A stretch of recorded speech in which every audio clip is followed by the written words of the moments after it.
జంట స్వరాలు ముందుగా ఫస్ట్ది జంట స్వరాలకి కంపల్సరీగా కింద ఒక స్వరము సపోర్ట్ ఉండాల్సిందే. అందుకని సాసా మనకి సెకండ్ స్ట్రింగ్లో ప్లెయిన్ నోట్ కదా, అందుకేం చేస్తామంటే థర్డ్ స్ట్రింగ్కి షిఫ్ట్ అవుతాం. థర్డ్ స్ట్రింగ్లో ఇది పా కదా, పద సా, ఓకే.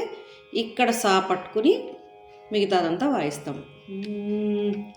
స సరి రి గా గా మా మా. ఇక్కడేంటి సెకండ్ లెటర్కి స్ట్రెస్ వస్తుంది, అంటే నొక్కి పాడతాం. ఆ నొక్కి పాడడము మనకి బయటకు కూడా అలాగే వినిపించాలి కదా. అప్పుడు బౌ చేంజ్, ఫింగర్ లేపి పెట్టడం, ఈ రెండు ఒకేసారి జరిగినప్పుడు ఆ స్ట్రెస్డ్ సౌండ్ వస్తుంది. ఓకే. స సా,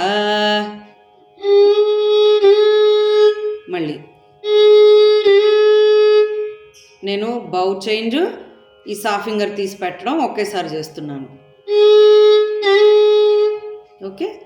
ఇలా ప్రతి స్వరానికి మనం రాసుకున్న ప్రతి స్వరానికి ఇలాగే వాయించాలి, అప్పుడే జంట స్వరాలు అలా వినిపిస్తాయి. ఓకే. ఫస్ట్ది వాయిస్తున్నాను. స సారి రే గా గా మా మా.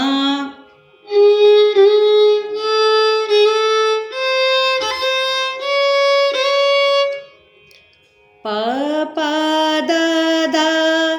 పా కూడా అంతే, ఇక్కడ వాయిస్తాం.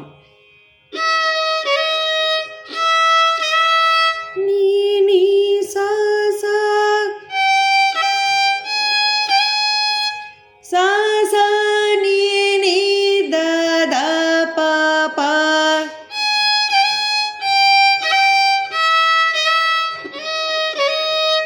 మా మా గ గ. ఇక్కడ రీ రీ అలవాటు అయ్యే వరకు ఇక్కడ వేయండి, తర్వాత రీ రీ ఇక్కడే వేయాలి. మేము చిన్నతనంలో నేర్చుకున్నప్పుడు రీ రీ ఇక్కడే వేసాం. ఓకే. ఎలా అయితే సా ఇక్కడ ఓపెన్ స్ట్రింగ్ అని ఇక్కడికి వెళ్ళామో, పా ఇక్కడ ఓపెన్ స్ట్రింగ్ అని ఇక్కడికి వెళ్ళామో, ఇది కూడా అంతే. ఓకే.